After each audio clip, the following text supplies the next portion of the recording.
Do you hate the thought of working past 55 or 60? Do you hate not being able to live the life you deserve today? Do you hate not knowing what your financial future looks like? It's time to stop doing what you hate. Here's your host, Mr. Harold Green.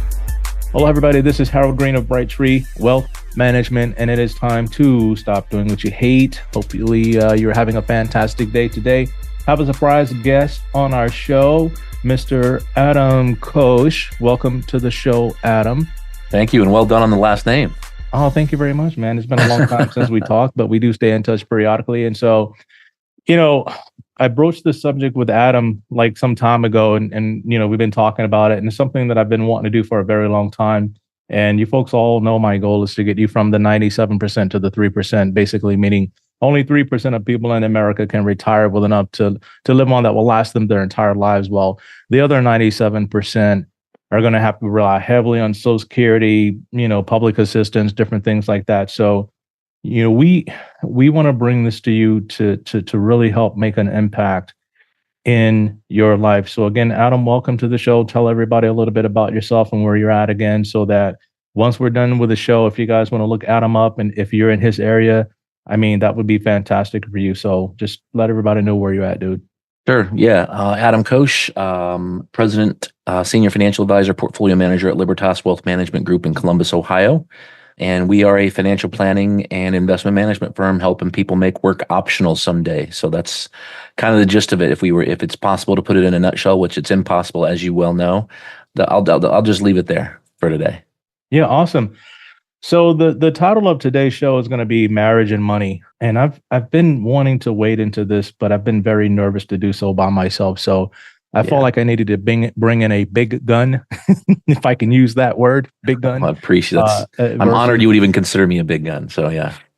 Yeah. If you're in this line of business, you're a gun. You're always shooting at a target. That's what we do. And, we have to try to kill it for our clients every single day. And if we're not, we're just part of the problem, not the solution. So, with this marriage and money thing, if I can use the word one accord, I like to say it like that. If we can all be on one accord, so that we can efficiently and effectively grow our wealth, that's going to be very important. So one of the questions that I'm going to start off with asking Adam, you're married, right? Mm-hmm. Yep. Married for, 21 years now. 21 years. Fantastic. Thanks. And you didn't know I was going to ask you this, and you can say, I don't want to answer this question, but why did you get married to the person that you are married to? Ooh, that is a good question. That's a fun question. Of course I'm going to answer that. Yeah. Oh, wow. There's not enough time to list, nor is there enough interest of your viewers and listeners. I would say, if I had to try and sum it up, I would say that I married my bride because she is cool, fun, funny, smart. She was I felt like my friend first, even though technically she wasn't. It wasn't like we were friends first, but I feel like she's a friend. I feel like I could spend endless time with her and never ever even I don't even like to use the phrase "get sick of her." I would never ever get sick of this woman. She's an amazing person. Didn't know she was going to become a great mom. I figured, but she's a wonderful mom, especially coming from her upbringing, which was not easy. And I think that the other reason would be weird. Well, I'll give you two more. She's a guy's girl, and what I mean by that, she loves sports. We both probably use a little bit too much profanity, but she doesn't have a problem with that, and I don't have a problem with hers. And she can throw a football further than most guy friends I have. And I guess the last thing would be we're just I don't want to say we're opposites, but in a lot of ways we're very opposite. We like the same things. We share a lot of the same interests. Mm-hmm. So I don't think you want to be opposite when you marry somebody when it comes to your interests. Right. But I think in terms of personality, we're very different. Like I'm the extrovert in the family. She's more of the introvert. Yep. I'm a fast decision maker. Yep. She's very slow to make decisions. Yep. I'm only analytical on a situational basis, where I think she's analytical all the time. Yep. But anyway, I think that's probably too much already. No, that's fantastic. I got married for probably some of the similar reasons, but I just didn't know who my wife was going to become, because I think it was 19 when I got married, 20 when I got married. Oh, wow. Oh yeah, I was 23. Wait, 24. I was 24. 24? She was 21. Yeah, I was young. She was like 3 years older than me when we got engaged, and so we had to get married if we wanted to be together, because I was in Japan and I was going to change duty stations and come back to America. And they said, well, we can't have a long distance relationship like this, because if I get stationed somewhere else, you'd either have to come with me or I can't see you anymore, because it's just too hard, Japan and America. So That's rough. we started the process like a year and a half before I was supposed to rotate out. And thankfully at the last minute, they approved our marriage, because in the military, you have to be approved to get married, Wow. especially to a foreign national. And there's, you talk about vetting. Back then, Adam, they vetted the hell out of you.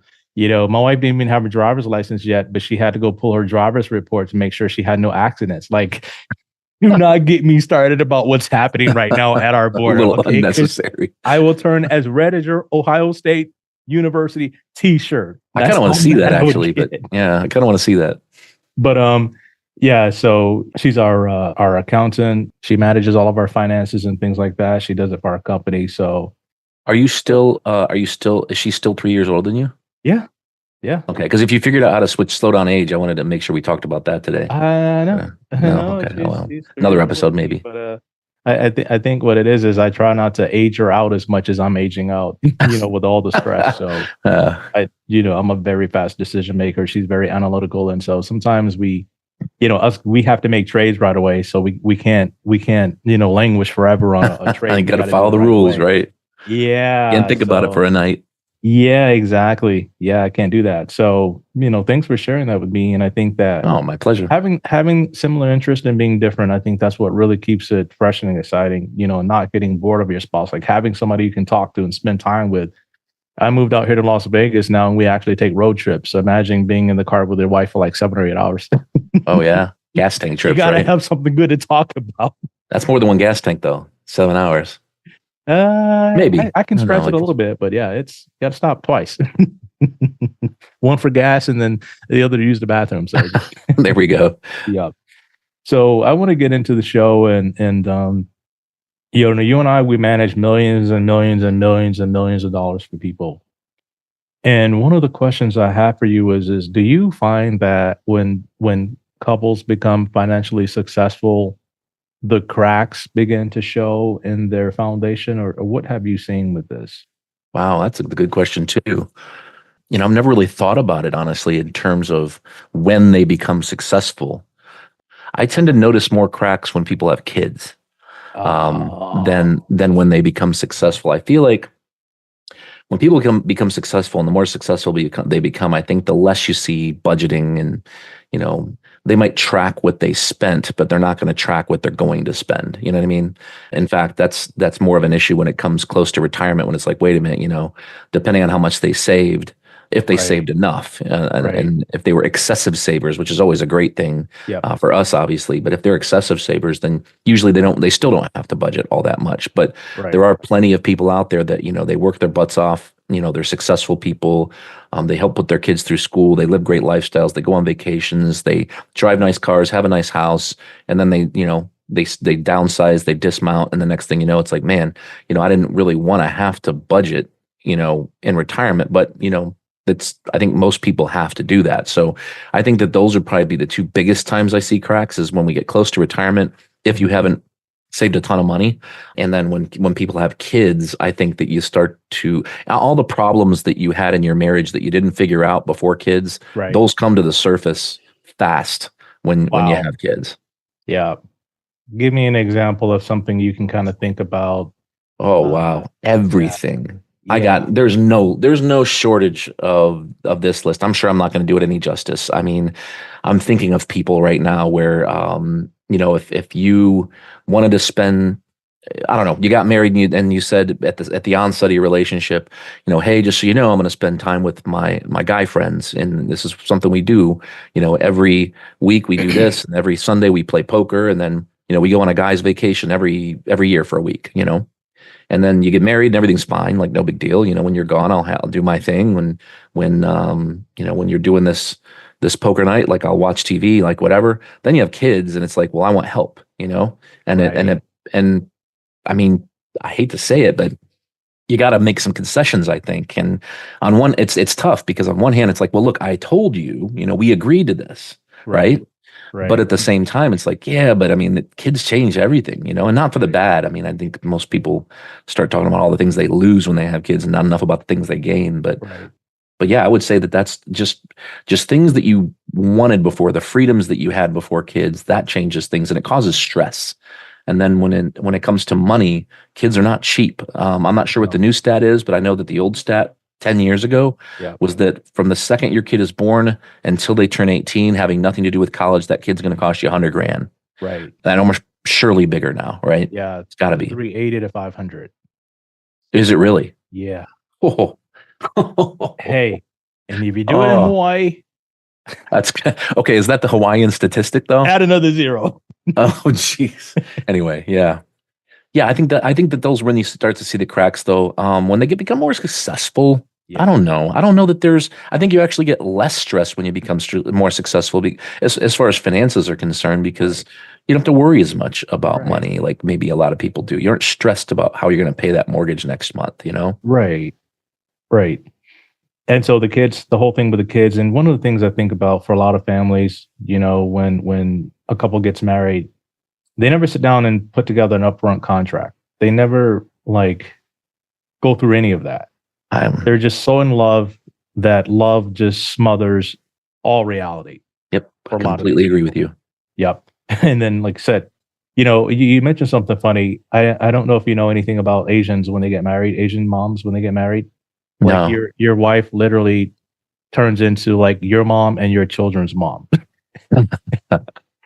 She's not your wife anymore. So you have to make a very conscientious effort to say, hey, I get it. I understand how you want to raise the kids, but raise your hand like, hello, I'm still here too. So that, if you're in a interracial, international marriage, it can be even more complicated because the way Asians manage money and the way Americans manage money, it's different. Especially if you were raised in an Asian household and you do things by the Asian book. Whereas for me, I grew up poor. I didn't have anything to manage. So there's a lot of times we had to sit down and say, hey, these are our goals and these are our plans. And so the next question I wanted to ask you was, when you have a couple that they're reluctant to put together a financial plan, what are some of the top reasons in the relationship why you think they won't put together a plan? Go ahead. No, you go ahead. I think probably the biggest reason is because they haven't communicated enough about it themselves. Okay. I think they're probably intimidated. They're like, well, what are we going to talk about? I think many people, especially younger people, feel like we don't really have that much money yet. So why do we need a plan? I think that some people don't want to share the mistakes they're making or have made. I see. I think that maybe they'll be embarrassed. They're going into some office. We do a fair amount of pro bono work here where we help people for free just to help them out. And we've just recently we've had two situations where we've been helping somebody not charging them a dime, spending lots of time with them, and we'll talk about that later, I'm sure, or at least I'll use that as some examples. But I think the embarrassment's a big part of it. I think money's a very private thing, but it's also very emotional. Mm-hmm. And I think when you're making mistakes from a financial standpoint, which I think a lot of people, well, you know what? I'm going to go on the limb here. Yeah. I'm going to say that everyone has made plenty of financial mistakes, more than they'd like to admit. I'm going to raise my hand here and say I have. I couldn't remember all the financial mistakes I've made, and I do this for a living. So I think those are the big things, though. Right. Now, I'm going to segue into a couple of different things. I want to talk about the two-pocket system. And I told clients before that I don't work well with couples that have a two-pocket system. And the reason why I share that with them is because I state that if you're going to retire together and not just get divorced at the end, wouldn't it just kind of make sense to put your chips in one bag and multiply those chips and share them at the end of the day? And some are just reluctant to do that. What is your rule for working with clients when they come on board and they say, hey, it's his and hers? And I'll be honest with you, some guys, they're great about this. Some guys are not. They're like, I make all the money. I'm the breadwinner. She doesn't make anything. She stays home with the kids. So I'm macho man. I rule the world kind of thing. How do you deal with that? Because I'm sure you see it? I mean, I think I'm thinking of two different scenarios. The single breadwinner situation. Fortunately, I haven't seen a lot of that Okay. in my 23-year career, but the times when I have seen it, we've taken them through the same process that we take all of our clients through, an intro call, a discovery meeting, an education meeting, financial plan. Yep. And at the end, we always tell people that when they ask anyway, that roughly 85% of the people who come in the door end up hiring us at the end of the day.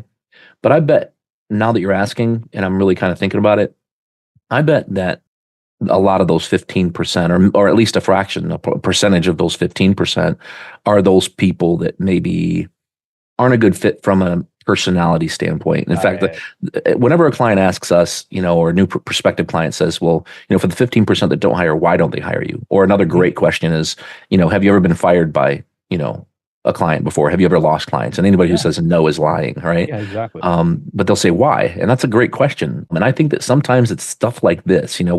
We've had clients who, the guy is super arrogant, like kind of like you're alluding to here. And not only is he not respectful to his wife, but he wasn't respectful to my staff. Yes. And he had to go. We literally had to fire this person. Yeah. And this was years ago. This was probably 2012 or 13. This person I'm thinking of. I mean, I think we fired under 20 clients in 23 years, but it's been something like that, 18, 19 clients, and he was one of them. And then, but I guess to what I was saying before, I think a lot of the 15% of the people who don't hire us, or at least some of them, are people like that, who they come in and you just get a really bad taste. It's almost awkward. Yeah. You feel bad for the other party, the other spouse. Right. You're like, why in the world? Why are you treating them this way? It's terrible. So I think that's part of it. And then the other, even more, I don't want to say more complicated, because, it is more complicated. Yeah, go ahead. That situation's simple. It's not fun. It's awkward. You feel terrible for the other spouse, but it's not complicated at all. It's just, you've got, essentially you've got an asshole on your hands, and you probably don't want to work with them, and you go through your process because you don't want to be rude, but you kind of hope they don't hire you. Right. Or you hope that, this sounds terrible, but you hope that one day if they get divorced, that the spouse will come back, because you want to help that person. You know what I mean? So, but the more complicated situations is what you're talking about, the two-pocket system. I mean, that is complicated. In fact, the person I was thinking of just a second ago when you asked me the question about more successful you get, things coming to the surface, cracks forming. And I mentioned that, I think it's when you have kids.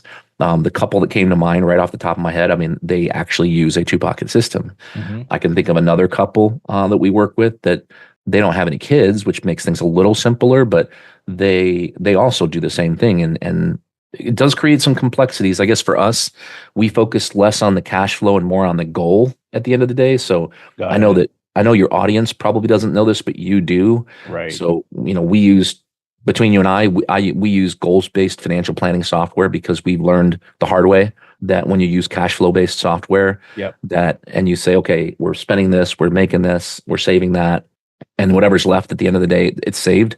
You and I both know that they're not going to save it, No. So it's the numbers, they never end up right. The income never ends up perfect, especially the expenses are definitely never end up perfect. So I think that by saying, if he makes this and she makes that, or if it's a same-sex couple, if they make separately this much money, and they're using a two-pocket system, they have separate bank accounts, they have separate spending, as long as they're saving X, whatever X happens to be.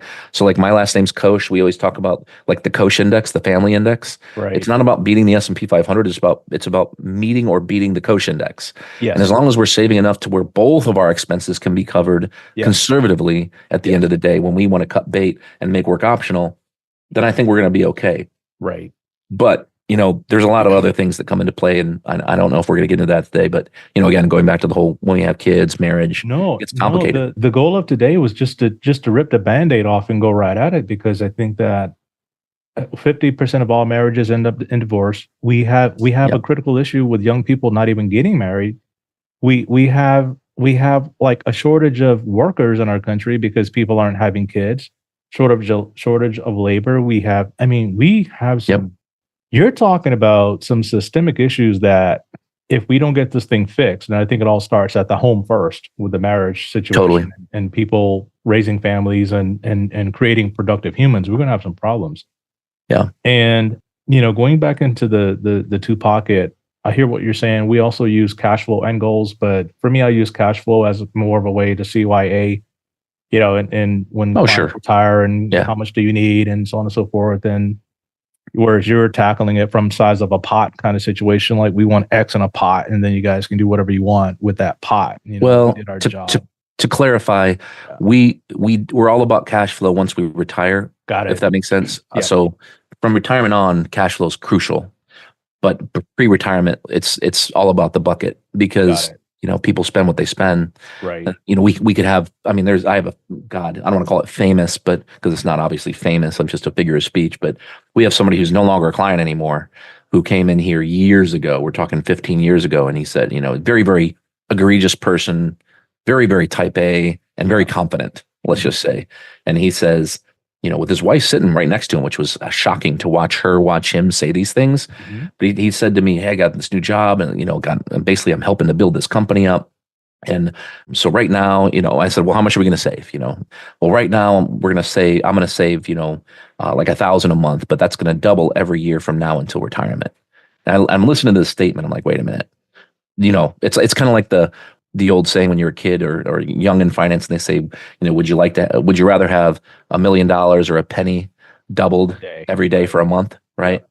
And it was like that. I immediately started thinking of the math in my head, and I'm like, oh boy, how's this going to look? this is going to look ridiculous, right? Totally unrealistic. So I was like, so next year you're going to save $2,000 a month. He goes, yeah, for sure. And I said, okay. And then the next year, 3,000, like 4,000 a month then? He goes, yep. And I'm like, okay, listen. I was like, that means the next year you're saving $8,000 a month.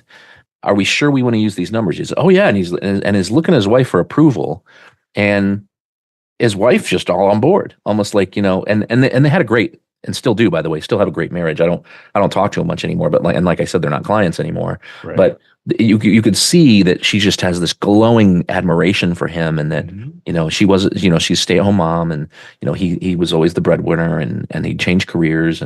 But I just kept thinking there's no freaking way that this guy at year 10, is going to be putting away $40,000 a month. You know what I mean? I mean, if he owned the company, he wouldn't be doing that. Right, so anyway, it's like, I already forgot the question. I got all fired up about this situation, but no, we're talking about the two pocket system, and two pocket system. So I mean, this is one of the, I guess, option A of the two, where he's making all the money, and he's, like I said, very egregious and very, very confident. But at the end of the day, I mean, it's like I couldn't even be of any help, because eventually, when the money didn't get put away like he said it would, right, then he stopped responding to emails. Then they stopped coming in for meetings, because going back to that embarrassment, except this embarrassment was created out of thin air, right? It didn't exist to begin with, but he created the embarrassment by setting expectations and promises to himself, his wife, and me that were way, way, way, way too high. So, and inevitably, he ended up just leaving. And, blame the market, blame portfolio management, whatever. It didn't matter at the end of the day, but it was like he wasn't. We always talk about financial planning, whether you're a couple using joint finances or a two pocket system.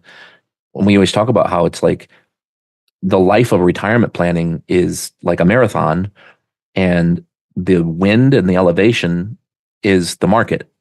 And if you've ever run any kind of race, whether it be a 5K, 10K, whatever, marathon, half marathon, how awesome it is when you're running downhill, even just a slight downhill grade, or the wind's at your back. It feels awesome. Right. And you also know how terrible it feels when you're at a slight incline or even a big incline, right? That's a market crash, and the wind's blowing at your face, or it's raining, right? You want to quit. Right. You want to quit halfway through the marathon or less. You get that cramp, that hump.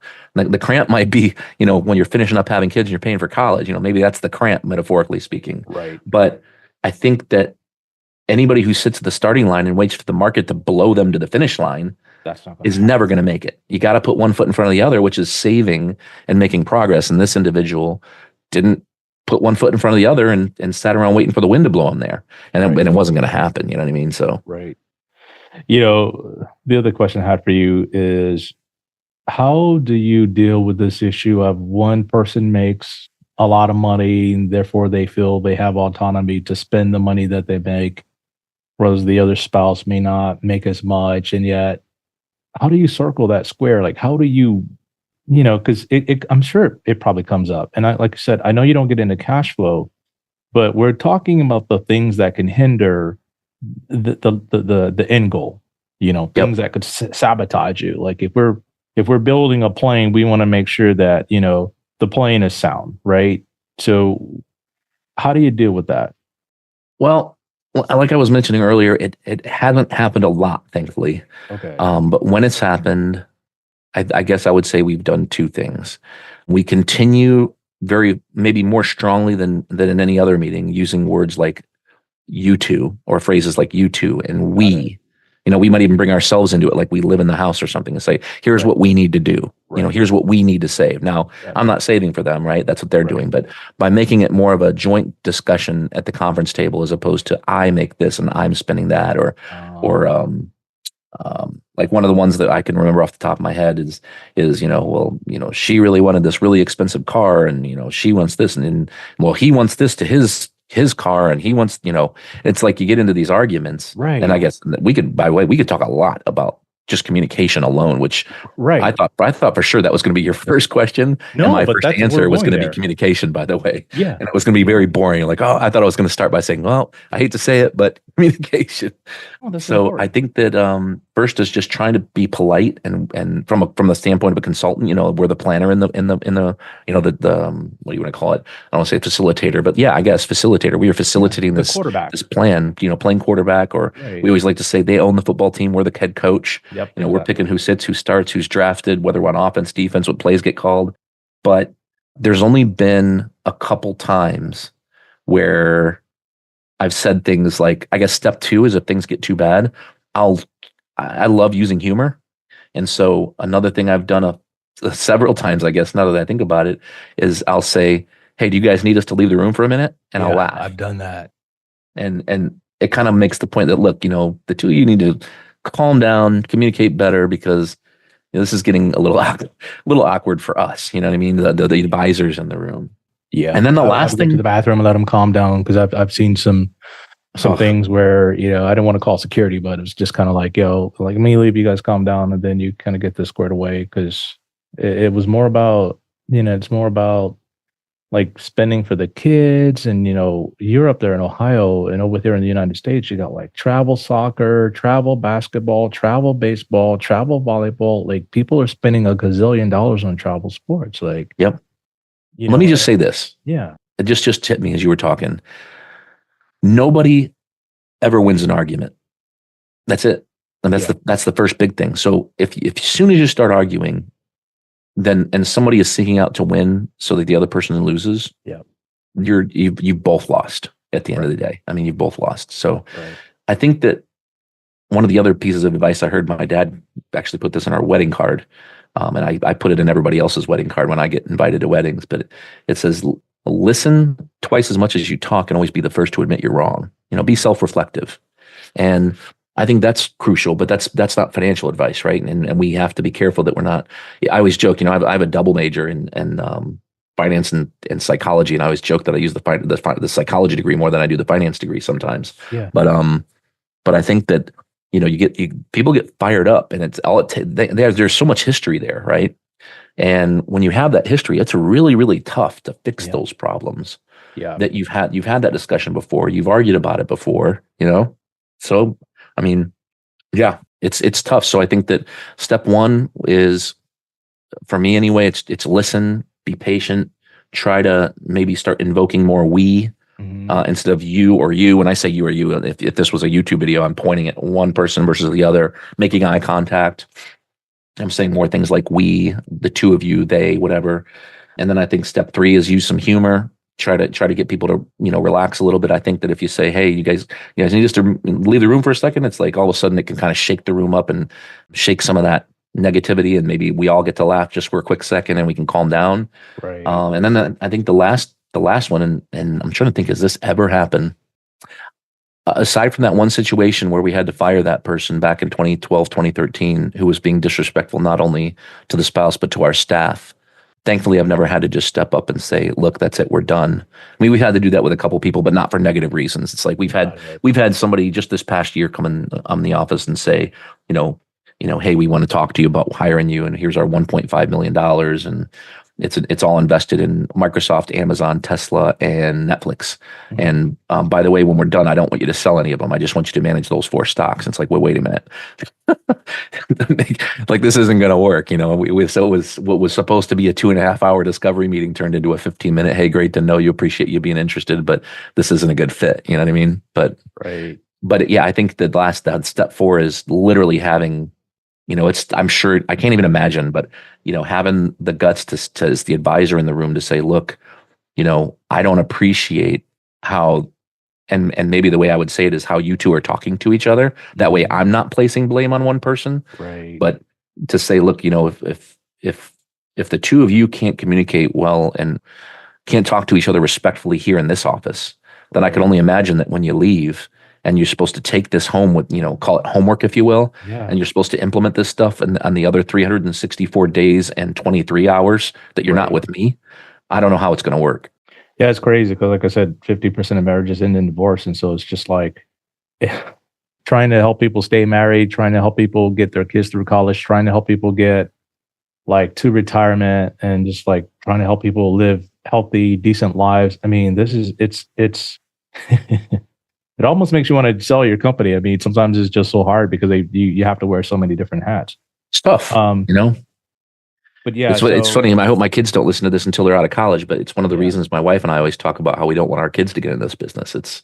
It's a tough business. I don't think people have any clue how difficult it is to deal with so many different personalities and families. And, next to your health, what's more important? Yeah. You might argue religion, but other than that, I mean, next to your health, this is the most important thing in your life. I always say money is I got this from a friend and a long time ago. And it was just an awesome quote that money is a unit of choice. The more units you have, the more choices you have. Yes. So, I mean, that's what it's all about, and then as far as couples are concerned, trying to work together as a team, embracing each other's differences and strengths and weaknesses, it's crucial to success at the end of the day. And I think I want to kind of end on this kind of note where, and I've seen this a lot where I have one couple or one person in the family, the husband and wife, one's really conservative and one's super aggressive. And I had a client that was super conservative, and they ended up leaving because they were too conservative, where the spouse was ultra aggressive. And the conservative spouse, I've made them 58% year to date. Jeez. Yes. And they left because the volatility that took us there, they couldn't handle the volatility. I always joke that a portfolio like that would be like having to wear a flame retardant suit in a car that goes, a quarter mile in less than 10 seconds, because the engine might explode frequently. But top fuel. The top fuel drag racer is what that is. Right. Yeah. And so, we use a lot of high octane, and some days it's great. And, we'll be cruising along at 300 miles an hour. And next thing you know, something happens with, Israel, geopolitical, something that's totally out of control, tire blows up, boom. And it's just kind of going down the track. And it was to them, they couldn't handle that. And because they would look at it every day. And if it's up, they're on cloud 9. If it's down, they're, having to seek professional help kind of thing. And what the client told me, they said, you've made me so much money that my spouse looks at that and says, Harold's making him all this money. Why do I need to take this risk? Why don't I just put the money in the bank or do something conservative like that? And he said, for my own mental sanity, I just let my spouse do whatever. I just have to kind of let that go. Yeah. So how do you handle situations like that when you see one spouse is like, rah, let's go, take on the world. And the other spouse is like, oh my God, I want to go hide in the cave. They're still married. They got to get to the finish line together. So how do you bridge that gap? Yeah. So it's, thankfully that doesn't happen a lot, but it does happen. It happens way more than the other stuff we've been talking about so far. But I would say the first thing we do, and we try to keep things joint still. Like you can do risk assessments, and you can do 2 risk assessments for everybody, and you can do 2 financial plans for everybody because it's based on complete risk. But it's not going to work at the end of the day. You're literally going to have 2 different outcomes, right? So I think the first thing we try to do is we try to get them to agree to something in the middle. So compromise. So just to use a simple, we're not going to go through a 14 question assessment on this podcast, but if the question was as simple as, and there isn't a question like this, but let's just say there was a question that said, from 1 to 10, with 10 being top field dragster and 1 being I'm afraid to leave the house in the morning because I don't want to get hit by a car, where would you put yourself from a risk standpoint? And one spouse says 8 and the other spouse says 4, then we're going to meet in the middle right around a 5, and see and make sure they're okay with that. Okay. Rarely they will say they're not okay with that. And situations like that, lots of education. And I think that usually we can get the 8 down to a 7, okay, and we can get the 4 up to a 7 usually. And that's just lots of education about market history, expectation setting, looking at drawdowns of the past, just doing, I don't want to say doing math, but like getting a whiteboard out if necessary and just, writing down, here's what you can expect, and I think lots of expectation setting is crucial. But I think that, when we look at portfolio models, like we run 18 different portfolio models here, and all of our clients own, 2, 3 of those models. So one of the things we might do is while every client's going to own at least 2 models, for the couple that has 2 different risk profiles, even after they've seen the financial plan, here's a good example. One of the spouses is a 9 out of 10 risk wise, the other one's a 3. Mm-hmm. And when you do the financial plan, which is all that matters, you and I both know that. Yep. When you do the financial plan at the end of the day, you go, you know what? Guess what? Good news.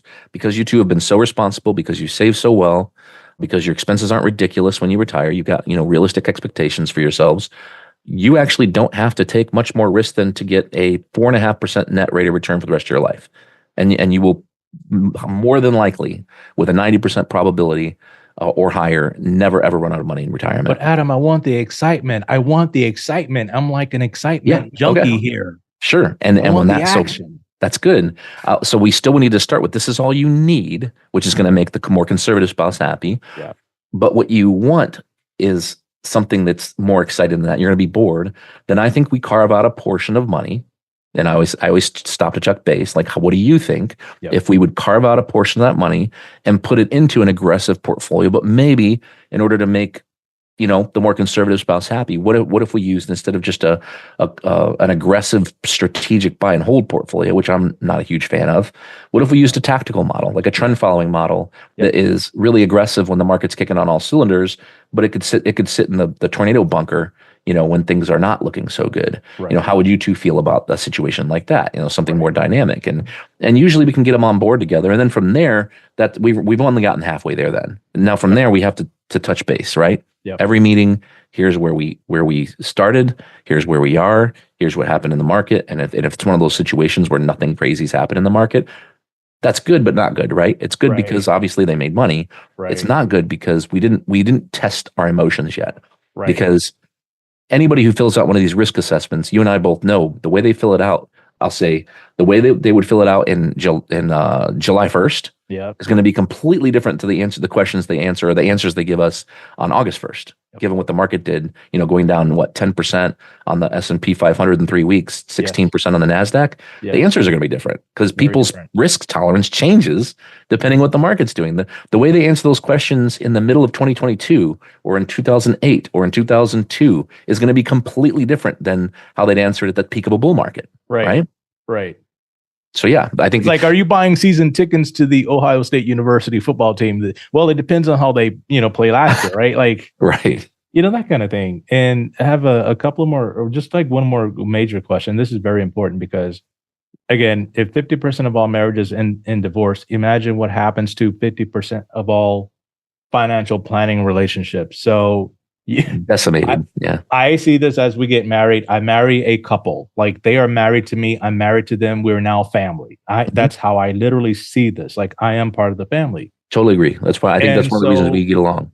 Exactly. So when one person says, oh, you know what, this Adam guy or this Harold guy, I'm starting to lose hope. I'm starting to lose faith. Like, how do you talk to them about stuff like that? Because I'm sure they all have their separate friends. They all have their things, and they come home and they talk to each other and they try to go along to get along. But sometimes, how do you deal with like losing faith of one spouse losing faith in you?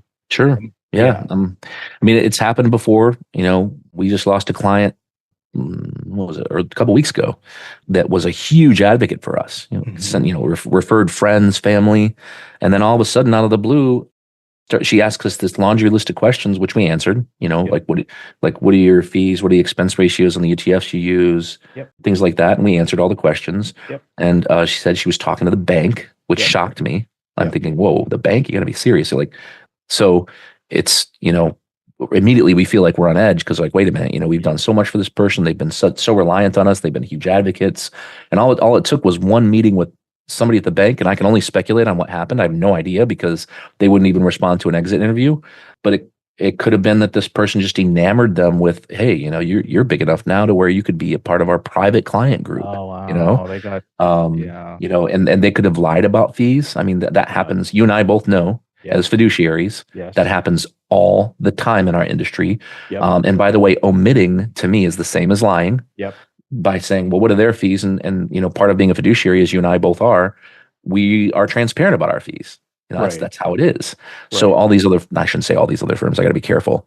Many other firms just don't share what all their fees are. They focus so much on selling, for lack of a better word, Yep. that's just kind of how it goes. So I'm just sharing one example, but I think that when people start to lose faith, all you can do is re-educate, go back to the beginning. I don't want to say start from scratch, but say, hey, one of the things I like to say is just, I like to tell people, we do this every day, all day long. Right. Every day. I mean, every week we are having the same conversations with people, probably 15 to 25 times a week, just depending on the season, right? If we're in the middle of, what we call surge meeting season, which is we're having a lot of meetings going on, client review meetings. You hear it once or twice a year. And then by the time the statistic I've heard, there's no science to prove this, but what I've heard time and time again is by the time a client leaves our office and gets to their car in the parking lot, yep, they have forgotten at least 85% of everything that we talked about. Yep.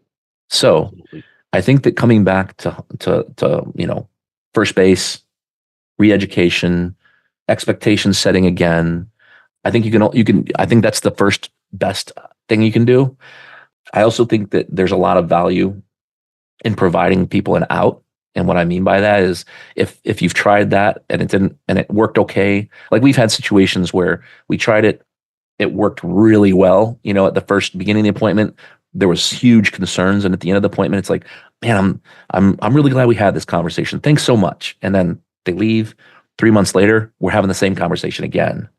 And then the same thing happens again. We had the discussion at the end. They said, I'm so glad that we had this conversation. I feel so much better. Groundhog Day.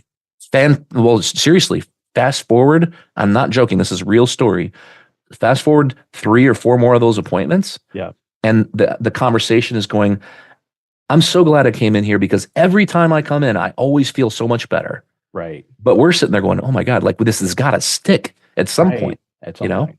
Right. So that's where we have to give them an out. And I start doing that not at the end of the meeting, but at the beginning of the meeting, or say, look, this isn't clearly, this keeps coming up, and I do think that we need to re-educate and we need to communicate, and there's no such thing as over communication. Right. However, if you're going to be upset, I'd rather you be upset at somebody else. Right. And if we're not the right fit for you, then I think maybe it might make sense for you to start maybe interview a couple of other advisory firms to see if there's another better fit, because I'm doing my best here. And true story, I'm losing sleep over it. I think about you, like at home. And then when I'm saying this, because this has happened many, many times in my career where I will lose sleep and I think about these people like in my free time where I can't listen to what my wife's saying to me in the passenger seat of a car, or my kids are talking to me and they want to, and I can't focus because I'm concerned about this client who, and the irony is they're not listening to us. It's not sinking in, and maybe it's something I'm doing wrong. Maybe, or it's just a personality misfit. Like it just doesn't work. So I feel like I'm rambling at this point. But no, I call that feelings over facts. And when people come in and sit down and say, I feel so much better, and I put out a market minute at least 2 or 3 times a month, and especially when the stock market goes crazy, I get on the mic and I just go through an analysis and explain to clients what happened today and what's going to happen next week. And here's what we're going to do. I call that flying the plane. When the passenger's in the back, there's a lot of turbulence and the pilot comes on, he says, what he says, and they're going to be trying to find clear and blah, blah, blah, buckle up, we'll get you on the ground soon, and you got to talk to your clients, like talk them down out of the air like that. But sometimes, it's more of an emotional thing, and we can't we can't fix that. Yeah. And I hate That's where you pull out the Ron White joke, right? Like if the other engine goes out, then how long will the plane take us? And he says, all the way to the scene of the crash. Oh my God. It's one of my favorite Ron White jokes. I guess sorry, go ahead. No, I guess we can sum it up like this. The first thing, I like to use, like, I would say the 3 C's. So if I had a 3 C's in a conversation with clients like this, I'd say, first of all, you got to care. Number 2, you got to communicate. And number 3, you have to compromise. Yep. That's perfect. I love that. Care. I'm going to steal that. Yep. Care, communicate, compromise. And I'll give you an example. I told my wife when my company was struggling, she's in control of the finances. And she said, after my Audi had, the lease was up on the Audi, the company wasn't doing well. She said, you can't have another one. I said, what do you mean you can't have another one? She said, no, you can't have another one. The company's not doing well. So go get something cheap. And so I said, okay. So with my tail between my legs, and again, we have to save money. We have to pay, we have to take care of our clients. We got to take care of our expenses. And so for me, it was like, okay, let me take this medicine because maybe I haven't done everything I can to generate the revenue in the firm that I should be generating. Maybe I'm not clicking on all cylinders. So I went from an Audi down to a Jeep. I had to lease a little Jeep, for 3 years. And every day I drove this Jeep, I drove it like with a big chip on my shoulder that, hey, I know my wife is right. I don't like this situation. I got to work harder. And I said, but I promised myself when I'm done with the situation, I'm going to go get whatever I want. So I fixed it. I work weekends. I work nights. I killed it. I worked very hard to take care of my clients. Grind. And so when lease was about to expire, she's like, what are you going to get now? And I was like, well, I got to think about this. Maybe I'll get another Audi. Maybe, just maybe, I'll get a Porsche. Yeah. That's what I did. You're talking to a car guy, by the way, so you're not going to get any arguments here. No, and that's exactly I give bad advice with cars. No, and that's exactly what I did. I cared enough to communicate with my wife, and then I compromised when I had to. And I didn't say, well, I own this company. I have to keep up all these appearances. What are my clients going to think about me? Blah, blah, blah, blah, blah. First thing they said, what happened to the Audi? Well, I got rid of it. The lease was expired and I wanted an SUV. So I did that. Not like I sucked and now, I can't get what I want.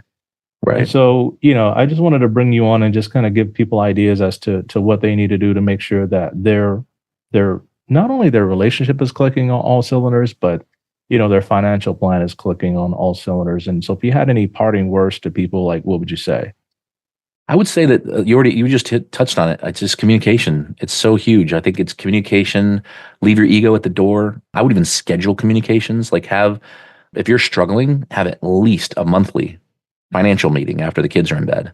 Yeah. Sit down, go over your finances. Here's what we spent last month. Here's what we planned on spending. Did we go over? Were we under? If we were under, awesome. Celebrate. Get a bottle of wine out. Whatever you like to drink. Celebrate. Yep. If it's really bad, weekly. Weekly isn't bad. I don't think it's terrible to kind of, here's what we did last week. Here's what we spent. Okay, we screwed up. Let's do better next week. And here's how we're going to do it. In fact, let's make up for that overspending this week by cutting. So I think that's another piece of it. And then I think the other part is look yourself in the mirror when you're by yourself and, think about why you married this person. You asked me, that was the first question you asked me today. Why'd you marry, Donna is my wife. Yeah. And ask yourself why you married him. Don't think about the bad things. Think about all the good reasons and all the positive reasons you married them. And then when I said check your ego at the door, think about what you can fix. And then realize only you can fix you. You can't fix them. Right. And then just ask them to do the same. Right. Say, look, I'm not going to try and fix you, Harold, because I can't. I'm not you. But I married you for a reason. Here's my list of reasons. Mm-hmm. And here's all the reasons, I love you. And what I'd like for you to do at some point this week is to look at yourself in the mirror like I have and just think about all the reasons you married me and then try to check your ego at the door and say, look, we need to do this and we're either going to do it together or we're going to do it apart. And I don't want to do it apart. Right. So that'd be my first piece of advice, but we're out of time. No, that's good. Guys, oh my God, it's time to stop doing what you hate. And if you hate arguing with your wife or your spouse, your partner, who does, right? Start to put this stuff into action. And if you're in the Columbus, Ohio area, look up Adam Koos and his company, because I believe they're doing some great work up there. And so not only can he help you with the finances, he has that degree in psychology. Not saying that he wants to be talking about you and your personal problems all day, but I'm sure some of that might happen. And so thank you all for tuning in to today's show. And until next time, everybody, 1, 2, 3, let's get it. This is thepodcastfactory.com.